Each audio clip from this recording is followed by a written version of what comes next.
11절로 15절 말씀으로 함께 말씀 보시겠습니다. 하나님께서 다스리는 삶이라는 제목으로 오늘 첫째 날입니다. 출애굽기 2장 11절로 15절 여러분 한번 좀 성경 보시기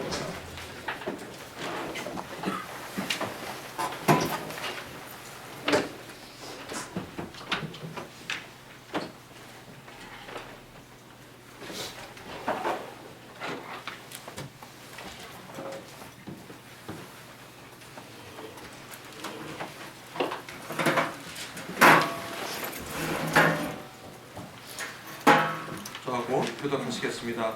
모세가 장성한 후에 한 번은 자기 형제들에게 나가서 그 고역함을 보더니 어떤 애굽 사람이 어떤 히브리 사람 자기 형제를 치는 것을 본지라. 저를 살펴 사람이 없음을 보고 그 애굽 사람을 저주하고 그의 장막에 던졌느니라. 이튿날 다시 나가니 두 히브리 사람이 서로 싸우는지라.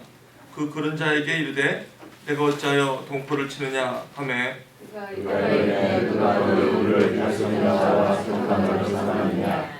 내가 애굽 사람을 죽인 것처럼 나도 죽이려느냐. 모세가 두려워하여 이르되 이 일을 하였다. 우리 15절 함께 읽겠습니다. 바로가 이를 듣고 모세를 죽이고자 찾은지라. 모세가 바로의 말씀을 하여 미디안 땅에 머물며 바로는 동물 곁에 앉았더라. 살아계신 하나님의 말씀입니다. 오늘 저는 고난 가운데 거룩을 부르시는 하나님 이런 제목으로 말씀을 좀 나눌까 합니다. 처음에 신앙생활을 하면서 가슴도 뜨거워지고 정말 제가 이번에 수련을 인도하면서 어떤 청년이 아니죠. 좀 중년 되신 분들 상담을 요청했습니다. 그런데 아주 근본적인 질문들을 하였습니다. 하나님을 만나기를 원하지만 그렇게 만날 수 없는 답답함이 있어서 말씀을 나누는 중에 하나님 계신 걸 어떻게 아느냐, 어떻게 믿을 수 있느냐, 예수님이 하나님의 아들인 것을 어떻게 믿을 수 있느냐, 이런 질문으로 시작이 되었습니다. 그러면서 곧바로 제가 이렇게 물었죠. 형제님의 그 어머님을 어떻게 믿게 되었냐? 자연스럽게 믿게 됐대요. 근데 그 자연스러운 게 뭐냐? 이거 모르겠대요. 자연스럽게 믿게 됐지. 그래서 제가 그 믿음에 대한 것을 좀 나누는 시간이 있었습니다. 우리가 사실 하나님을 안다는 것은 신앙에서 너무나도 중요합니다. 많은 경우에 신앙이 결국 파선을 하는 것을 보면 하나님을 알지 못하는 데서 있다는 것을 우리는 이내 알 수가 있습니다. 하나님을 믿고 예수 그리스도를 하나님의 아들로 우리가 믿고 나아가지만 그분과 직접적인 만남의 경험이 없다는 것입니다. 이것이 결국 신앙을 놓게 되는, 시간이 가면 갈수록 이 신앙이 퇴색될 수밖에 없는 이유는 거기에 있습니다. 근데 여러분 많이 아시겠습니다만 신앙인뿐만 아니라 일반 우리 신앙인뿐만 아니라 특별히 교회를 섬기는 교회 리더십들도 마찬가지겠습니다만 하나님을 경험하는 것은 신앙에서의 가장 시작이 되어야 된다는 것입니다. 그래서 하나님께서 다스리는 삶으로 저희들이 올해 한 해를 여는 것은 우리가 그 무엇보다도 하나님의 일을 하는 것보다도 사실 하나님의 일을 하는 게 믿는 거거든요. 다른 게 아니거든요. 그래서 저와 여러분 올해 한 해는 우리 이분을 좀 더 우리 하나님의 이 만지시고 하나님께서 우리를 친히 사귀시는 그런 아주 귀한 시간이 됐으면 한다는 거죠. 사실 신앙의 우리 믿음의 모든 것은 그분을 아는 것 외에는 없습니다. 선교도 그분을 아는 것이고 목회도 그분을 아는 것이고 신앙도 그분을 더 가까이 아는 것 외에는 사실 신앙에서 더 할 것이 없다고 저는 그 정도까지 말씀을 나눌 수도 있겠습니다. 왜냐하면 주님께서 원하시는 것이 나는 너의 하나님이 되고 너희들은 나의 백성이 되리라 이거였습니다. 뭐 그 사이에 무슨 다른 어떤 일을 통해서 우리를 부르신 게 아니라 우리가 하나님이 나의 하나님이시고 내가 하나님의 백성이라는 자녀라는 것이 가장 중요합니다. 그 일이 신앙에서는 전부입니다. 우리 사랑하는 교회 여러분, 그래서 제가 나누는 것이 무슨 프로그램으로 자꾸 교회를 하는 것은 참 위험하다고 저는 생각하는 사람입니다. 프로그램이라면 결국 하나님과 교제입니다. 그거 외에는 그 이상도 없습니다. 제가 저번에도 말씀드렸지만 이제 제 나이가 56세가 되다 보니까 이제 주례를 쓰는 일이 자주 생기게 되었고, 그리고 이제 제가 제 동기들이 만나면 거의 50대 중반입니다.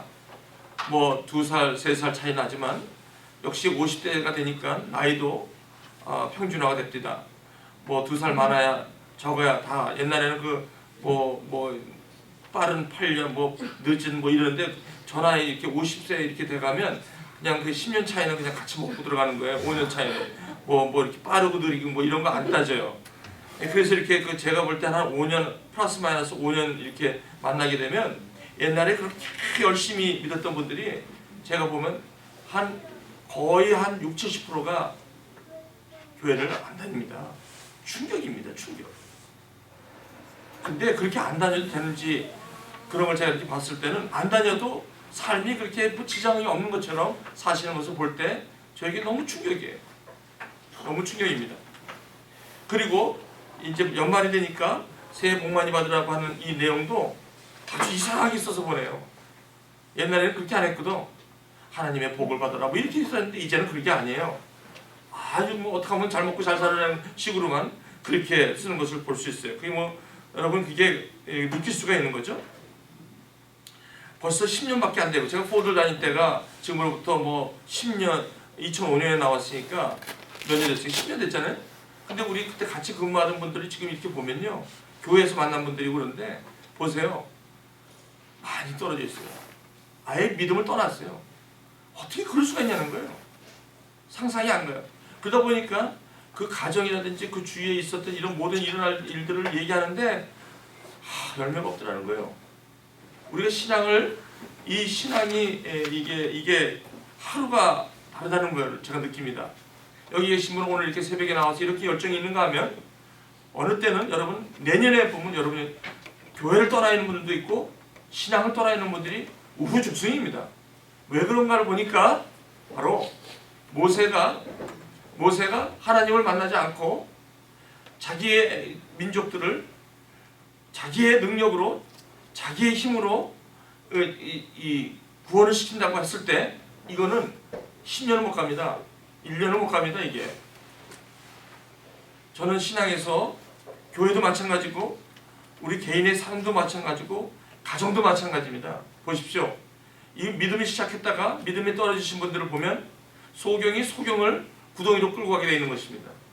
절대로 소경과 소경이 붙으면 구덩이입니다. 그건. 보십시오. 두 아내 중에 한 분이라도 예배가 살아있고 이러면 절대로 구덩이로 빠지지 않습니다. 그러나 두 분이 다 소경이면 다 구덩이로 빠지게 되어 있습니다. 저는 그걸 봅니다. 그래서 얼마나 우리 긴박감이 있는지 모릅니다. 요즘 가정들뿐만 아니라 우리 각 개인의 삶이 믿음을 떠나는 일이 우후죽순입니다. 여러분 옆에 보십시오. 그것이 오랜 시간이 아닙니다. 단시일에 그런 일이 벌어지는 것을 우리가 볼 수가 있다는 것이죠. 아주 참 슬픈 일이고 그래서 지금은 이렇게 만나도 그 당시 한 10분이 저하고 친한 교제를 하고 있었다면 여러분 솔직히 말씀드리면 한 8분이 믿음을 떠난 분이에요. 저하고 그때 기타로 하면서 눈물을 흘리면서 그렇게 여기저기 교회 다니면서 그렇게 찬양했던 분들이 엔타이 크리스찬으로 돼버렸어요. 여러분 이게 말이 되는 겁니까? 옛날에 그렇게 눈물 흘리고 주님을 만난 거라고요. 예수님을 영접한 그 형제, 그 집사님이, 심지어는 그 권사님이 믿음을 떠났다는 거예요. 왜 그렇습니까? 계시가 없었다는 거예요. 그분을 만지지 못해봤고, 그분을 만나지 못해봤고, 그분을 보지 못했기 때문에 자기가 능력으로, 자기 노력으로 하는데 한계가 있다는 거예요. 그러니까 뱅크랩트 돼버리는 거예요. 영적이에요. 이거는 너무나도 중요합니다. 그래서 교회는 무슨 일을 하거나 뭐 프로그램으로 자꾸 돌릴 이유 아무것도 없습니다. 교회는 그렇게 할 필요가 없고, 저와 여러분 그저 그냥 말씀 가운데 그분과 교제하는 것 외에는 더도 덜도 없다는 것입니다. 교회는 그거밖에 없습니다. 그리고요, 아무리 많은 프로그램을 가지고 하시면 그때는 좋은 것 같은데 결국은 그걸로 되지 않는다는 것을 저는 많이 봅니다. 교회도 마찬가지입니다. 교회도 5년, 10년을 못 갑니다. 오늘 여기 말씀해 보시면 이 출애굽기 1장으로 하는 게 이게 무슨 말씀입니까? 이게 모세가 장성한 후에 한 번은 자기 형제에 나가서 그들이 고되게 노동하는 것을 보았다, 이렇게 얘기합니다.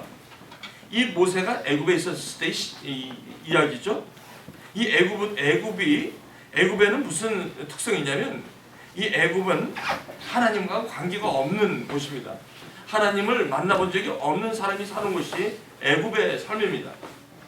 모세가 애굽에 있을 때는 모든 생각이 그렇다고 해서 이 모세가 그 레위인의 출신이기 때문에 그 히브리 어머님부터 좀 유아 때부터 잘했기 때문에 모태 신앙입니다.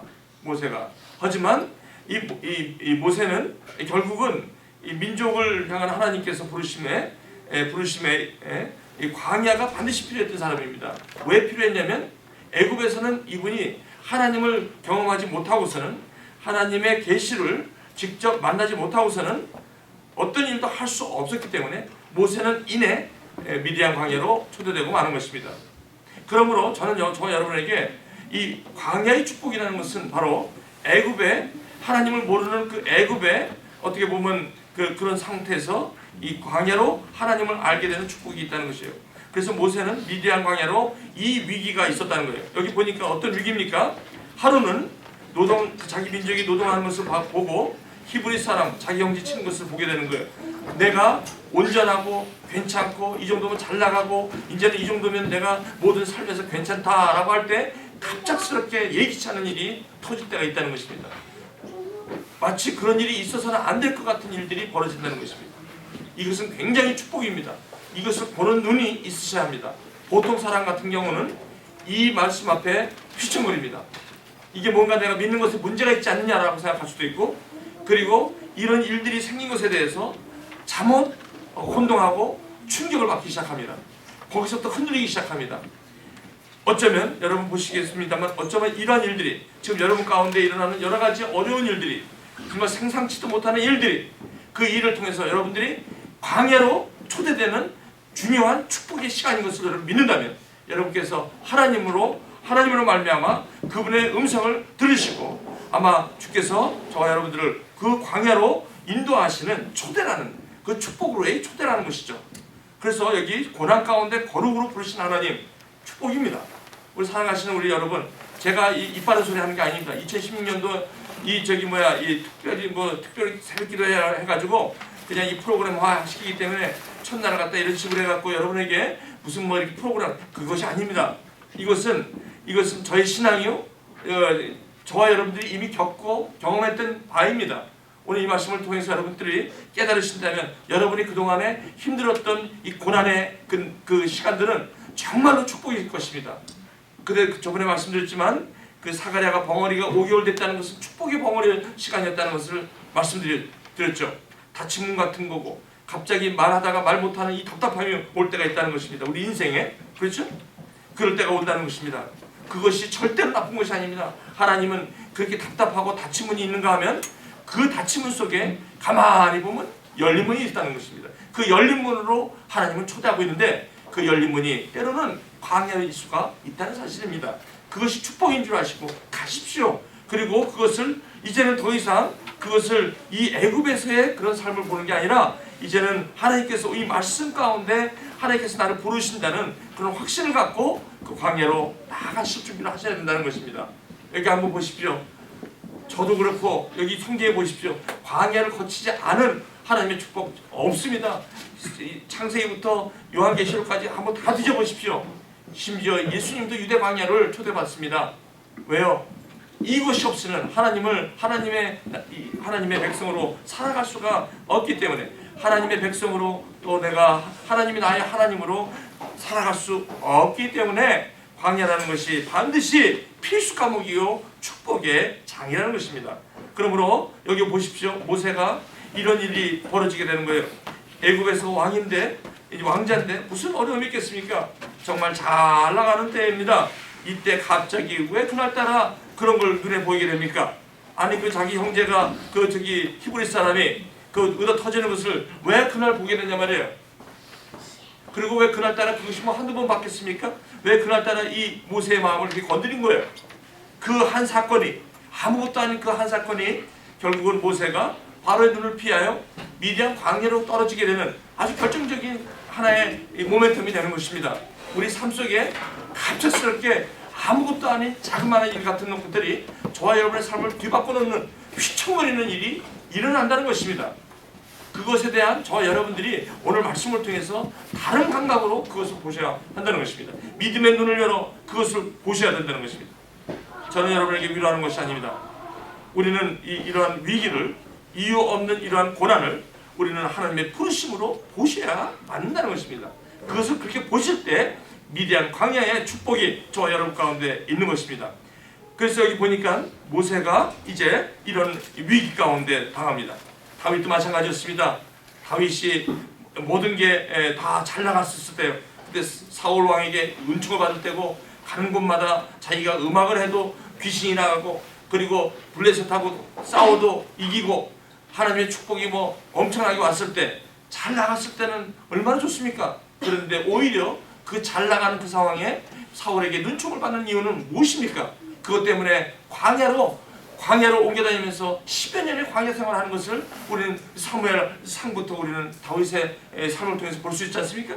내가 잘하고 하나님 앞에 모든 걸 잘하고 옳다고 인정하고 있을 그때에 갑작스럽게 사울로 이 현상 수배자가 되는 거 아닙니까?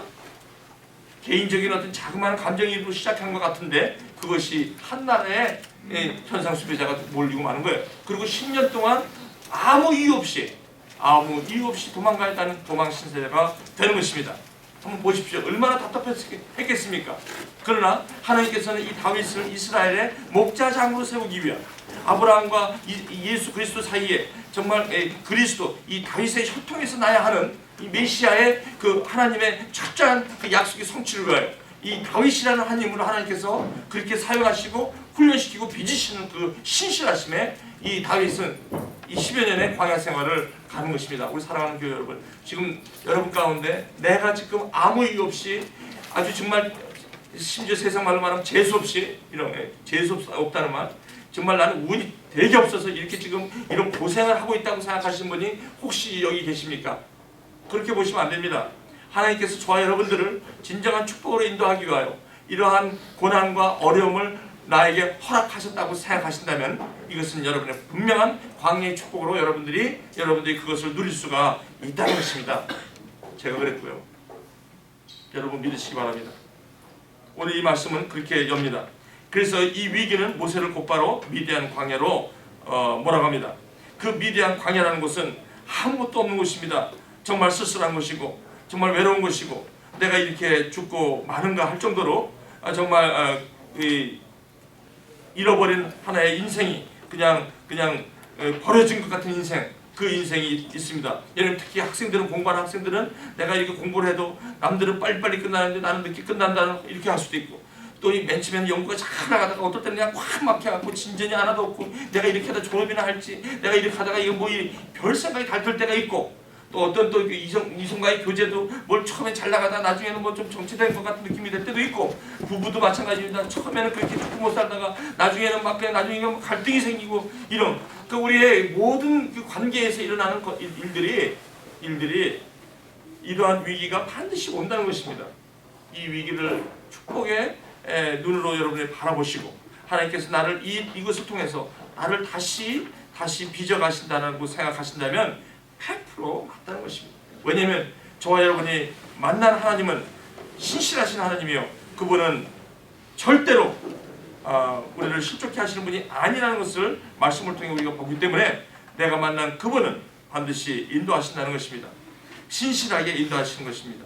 그래서 여기 모세를 곧바로 미디안 광야로 이끄는데 그것은 거룩함을 배우는 훈련장입니다. 다윗은 기름 부음을 받고 곧바로 광야로 초대된 것처럼 사울 왕에게 쫓겨서 10여 년 광야 삶을 들어가는 것과 마찬가지로 모세는 바로에게 쫓기고 맙니다. 어쩌면 이렇게 똑같이 다 패턴이에요. 어쩌면 그렇게 그렇게 되는지 몰라요. 여러분 한번 보세요. 그죠? 이제 야곱도 형의 낯을 피해서 도망가지만 21년간의 광야 생활을 하란에서 하지 않습니까? 그렇죠? 그러면서 돌아오면서 나중에 베델의 축복으로 다시 돌아오는 걸 여러분 아시죠?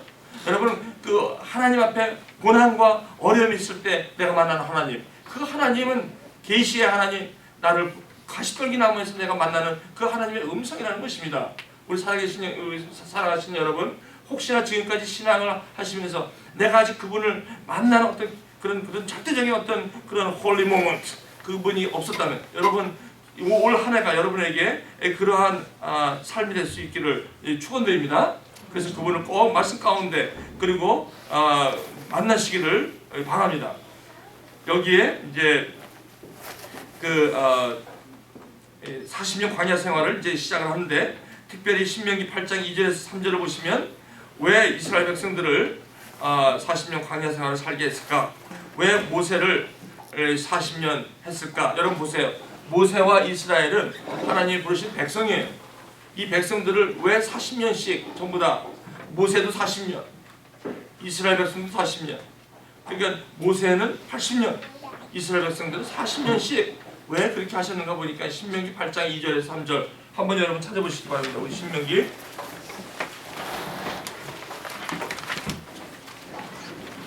한 목소리 좀 읽어보시겠습니다.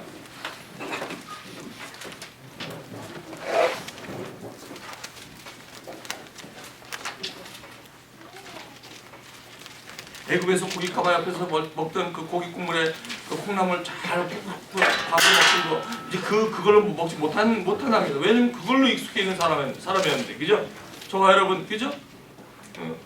애굽에서의 삶이 그거였는데 갑자기 이 광야로 가면 먹을 게 달라져요. 벌써 음식이 달라진단 말이죠, 그죠? 기후가 달라지고 그리고 환경이 달라지고, 야 이거 완전히 애굽하고 다른 생활입니다. 광야는. 그래서 광야를 갔다가 잘못하면 이게 애굽인지 광야인지 헷갈릴 때가 많이 있어요. 한번 좀 여러분 한번 보십시다. 8장 2절 시작. 네, 여호와께서 이 수년 동안에 내게 명령을 하늘을 낮추시며 너를 지나치소서. 내가 나주어 그 영령을 지키지 않으려 하시니라. 3절 시작. 너를 낮추시며 너를 높이게 하시며 너를 아이와 내 자리에 주도하여 하늘을 내게 먹이소서. 사람이 영광을 찾는 것이 아니요 여호와께서 모든 말씀으로 사는 나이가 아니라 하시니라. 그 전에는 애굽에 있을 때 떡으로만 사는 줄 알았어요. 그렇죠? 내 생각에는 이렇게 살았어요. 뭘 해도 내 생각대로 살고, 그렇죠? 내 중심대로 살고, 모든 것도 다 내 기준대로 살고, 그런 삶에서 하나님께서 이 광야 40년을 이스라엘 백성을 그렇게 하시는 것은 뭐예요? 너희를 시험하사 내 마음이 어떠한지, 내 명령을 지키는지 안 지키는지, 너를 낮추시고 너를 줄이게 하시며 너를 알지 못하고 내 열조도 알지 못했던 만나를 내게 먹인 것은 사람이 떡으로 사는 것이 아니라 이제는 참된 음료, 예수님의 피와 참된 양식, 예수님의 살, 그것을 먹어야 된다는 것입니다. 음식이 달라졌다는 것입니다. 6월절을 통해서 나올 때 첫날 뭘 드십니까? 양고기를 드시는 것입니다. 양고기가 음식이 됩니다. 바뀌는 것입니다. 양고기를 첫날부터 먹게 됩니다. 그렇죠? 음식이 다른 겁니다. 양고기가 뭡니까? 양고기는 어린 양 예수님입니다. 예수님의 살을 먹는 것입니다. 이 예수님이 살을 먹는다는 게 무엇입니까? The bread of life. 하나님의 말씀을 먹고 사는 그게 이겁니다. 이게. 이래서 광야가 필요한 것입니다. 그러니 저와 여러분들이 애굽에서 고난이 아니라 이 광야의 삶을 살아야 할 이유가 여기 있다는 것입니다. 우리가 이것을 먹고 살아야 되기 때문에. 그래서 이제는 홍해를 건넌 사람들, 구원을 받은 사람들은 음식이 달라졌다는 거예요. 우리가 먹어야 되는 게 이걸 먹어야 된다는 거예요. 이걸 안 먹으니까 자꾸 쭈글쭈글 해가지고 나중에는 견딜 수가 없는 거예요. 그러니까 이것을 교회에서 이 하나님과 이 공동체 안에서 예수님의 몸 안에서 이걸 먹어야 되는데 이걸 못 먹으니까 이걸 채우기 위해서 여기저기 다니게 되는 거예요. 그래서 레위인이 사사기가 된 거예요. 레위인이 돌아다니는 데가 사사기 아닙니까? 정체성을 잃어버리고. 그러니까 우리 인생에서도 이걸 안 먹으면요 방황하게 돼 있어요. 그러니까 저희 동기들이 10년째 못 됐는데도 다 나간 거. 왜 그래? 그분들이 교회를 안 다녔습니까? 천만에. 교회를 얼마나 다녔는데 그러면 그분들이 교회에서 안 섬겼습니까? 아니요. 부서들을 열심히 섬겼다고요. 근데 그분이 왜 그렇게 됐을까요? 그분들이 왜 그랬을까요? 열심히 했었지만 광야에서 떨기나면서 그분의 음성을 못 들었기 때문에. 이거 얼마나 중요하죠. 우리가 여기 이렇게 앉아 계셔도요 이 음성 가운데 저희가 보지 않으면 1년이 멀다 떠날 것입니다. 한번 보십시오.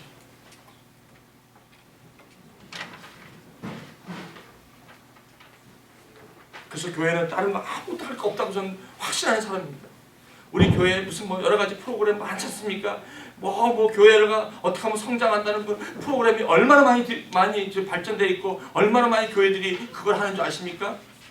그래서 저는 여러분에게 분명히 말씀드립니다. 그거 아무것도 할 필요 없습니다. 저는 그렇게 믿습니다. 할 필요 없습니다.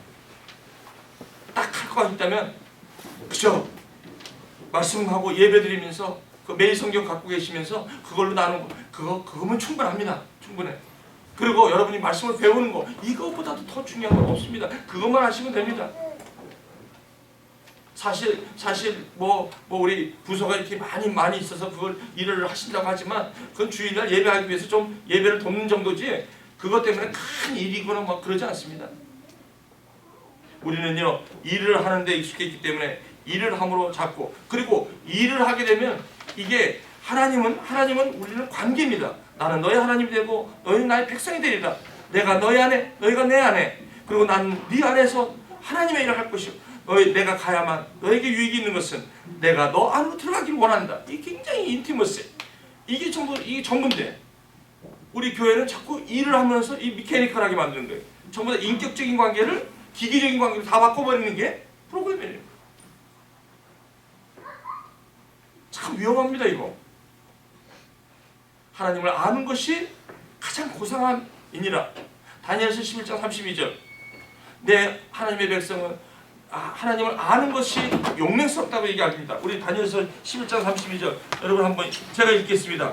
11장 31절 군대는 그가 또 언약을 배반하고 악행하는 자를 괴울로 타락시킬 것이나 오직 자기의 하나님을 아는 백성은 강하여 용맹을 발하리라. 예. 하나님을 아는 것이 전부입니다.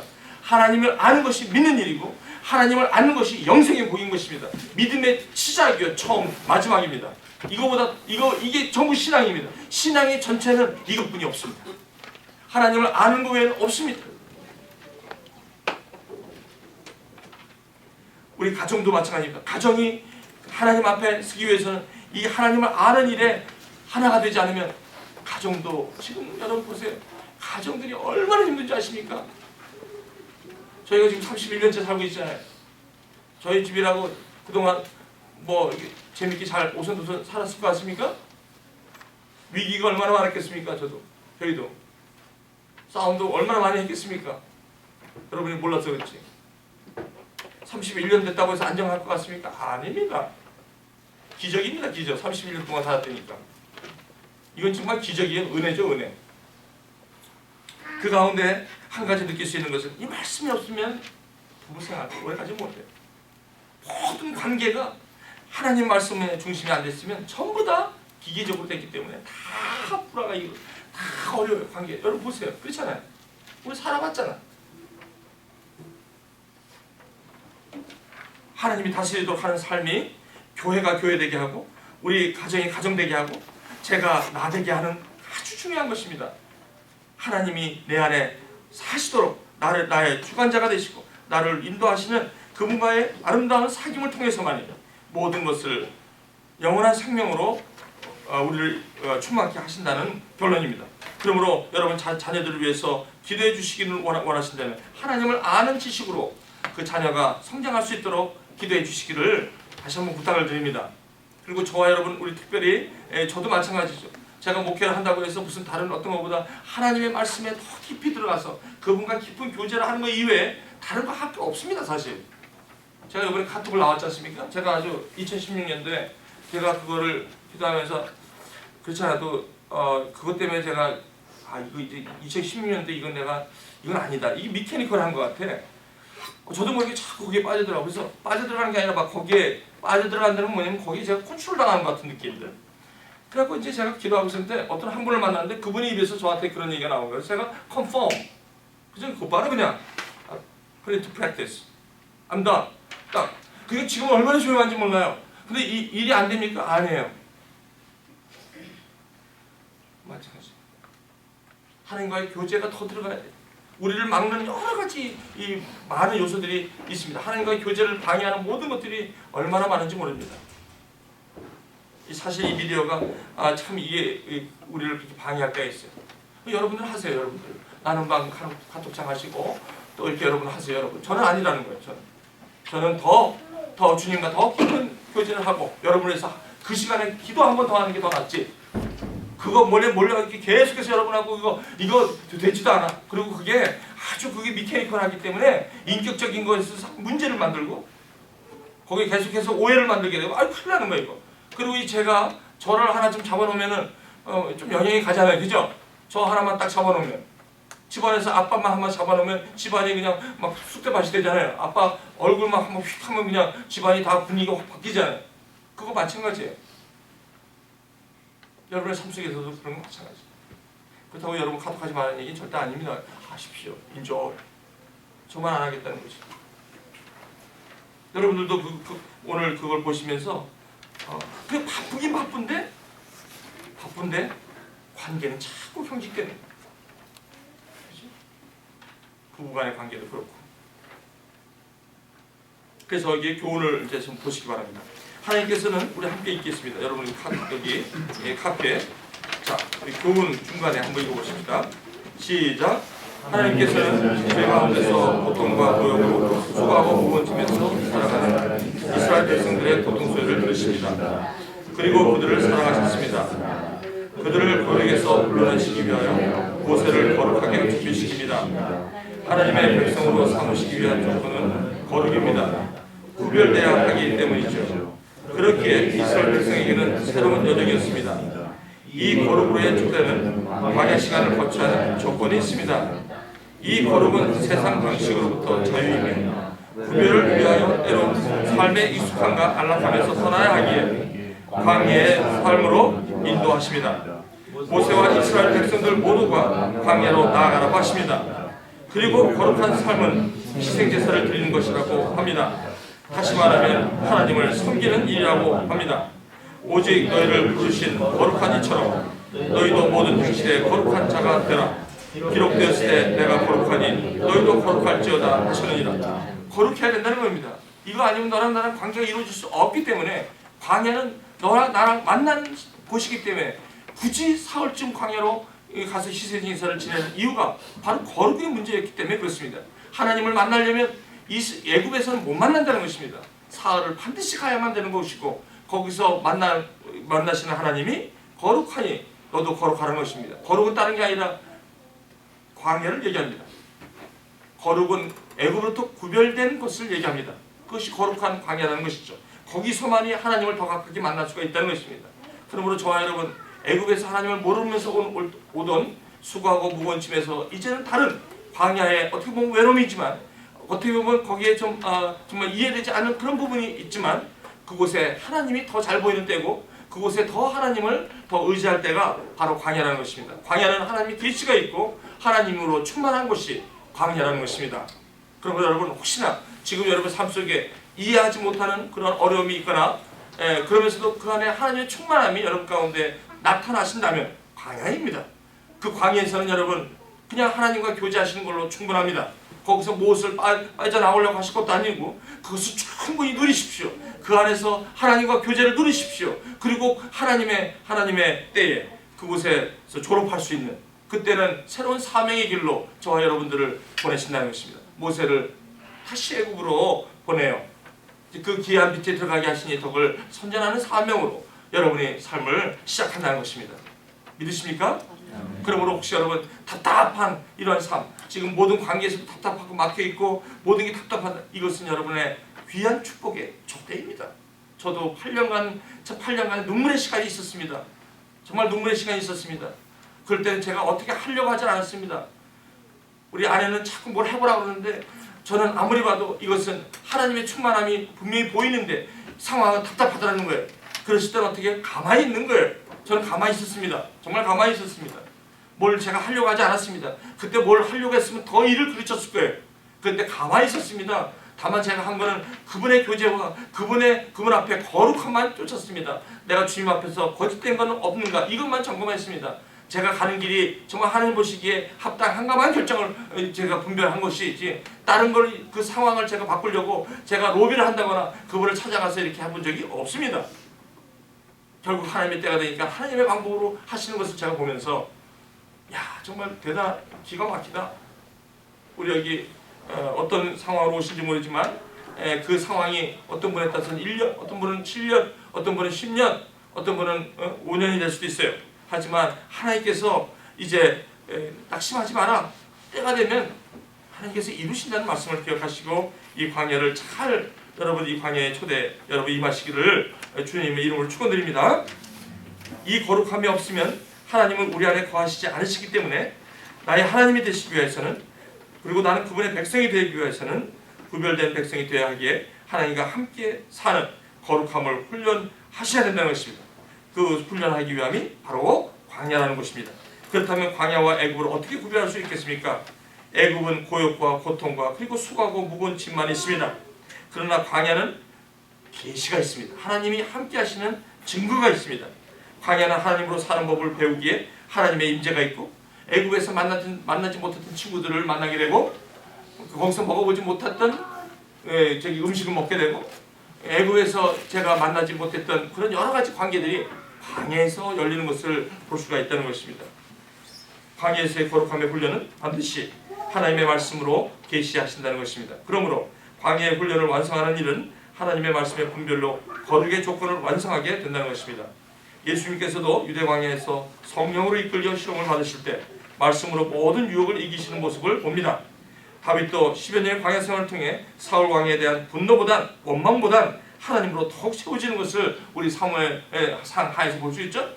요셉도 마찬가지입니다. 형들에게 팔려갔으면 형들에 대한 원망으로 가득 차야 되는데 그것이 광야이기에 보디발이 봐도 요셉의 얼굴에 하나님으로 충만한 형통이 있었다고 하는 이유는 바로 광야에서의 특징이기도 합니다.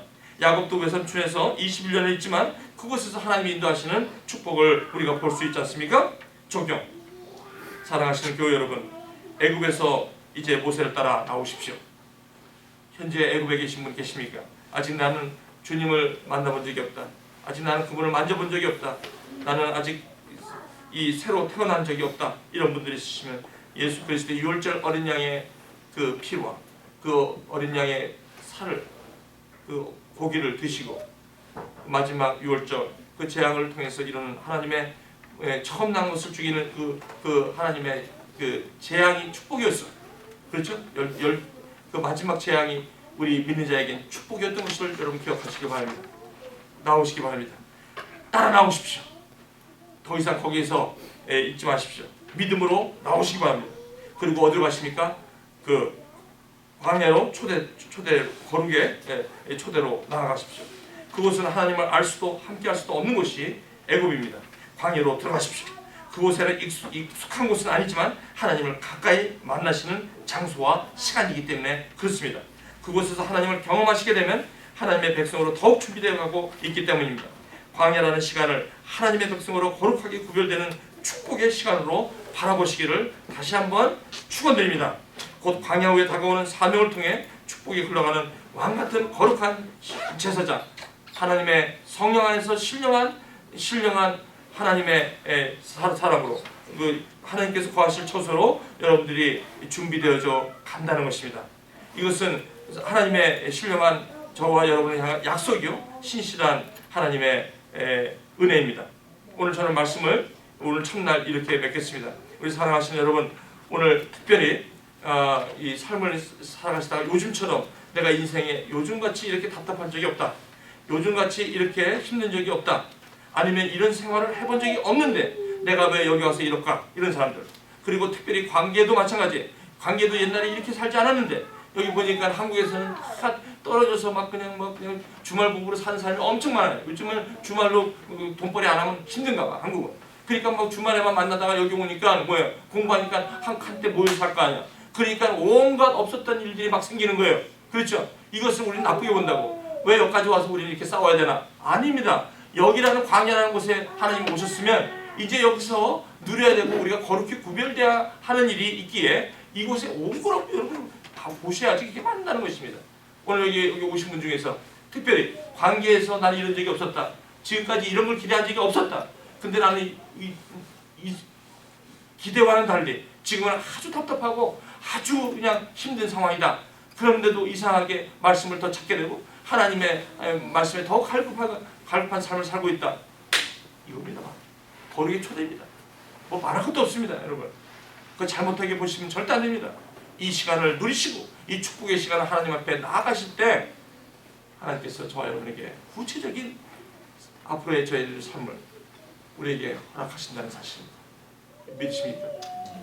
요번 하나님이 다스리는 삶의 이 6번, 이제 5번 남았는데 여러분의 아내와 여러분 남편과 한번 이 시간을 깊이 묵상하시면서 정말 여러분의 삶의 로케이션을 정확하게 말씀 가운데 찾아가시기 바랍니다. Where am I located in the scripture? 내가 성경에서 당신과 나의 삶의 위치는 지금 어디에 있는가? 그것을 정확하게 로케이트를 하시기를 바랍니다. 그리고 거기서 그곳에서 기도하시고 그곳에서 하나님 앞에 여러분의 믿음으로 나아가실 때 하나님께서 구체적으로 인도하시는 간증들이 여러분 가운데 터지고 나눠지기를 바랍니다. 이제 오늘 저는 기도하십니다. 이때 기도하실 때 첫날입니다.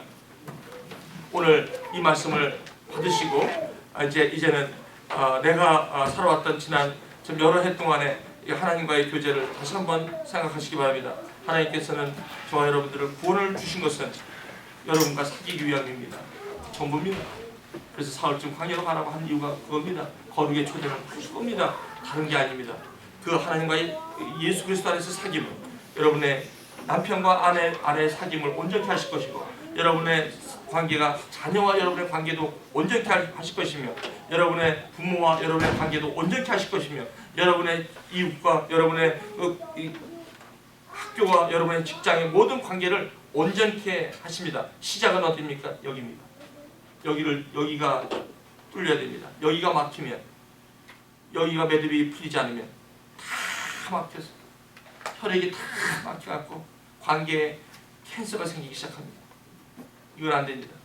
흘러가도록 여러분 이 성령의 하나님의 함께 하심을 성령께서 역사하심을 여러분의 삶의 관계 속에서 그것이 흘러갈 수 있도록 하나님과의 관계를 열어가십시오. 그 기도를 여러분 하십시오. 그리고 여러분의 지금 현재 꽉 막혀있는 모든 관계의 어려움들을 하나님의 역사하심으로 말미암아 그것을 풀어가실 수 있도록 그런 축복이 여러분 가운데 있을 수 있도록 하나님이 다스리는 능력이 여러분 삶 속에 오늘부터 시작될 수 있도록 기도하시기 바랍니다. 힘들다고만 하시기 아닙니다. 한번 이번 기회에 그것을 경험하시는 여러분이 되시기를 주님으로 축원합니다. 한번 기도하십시오.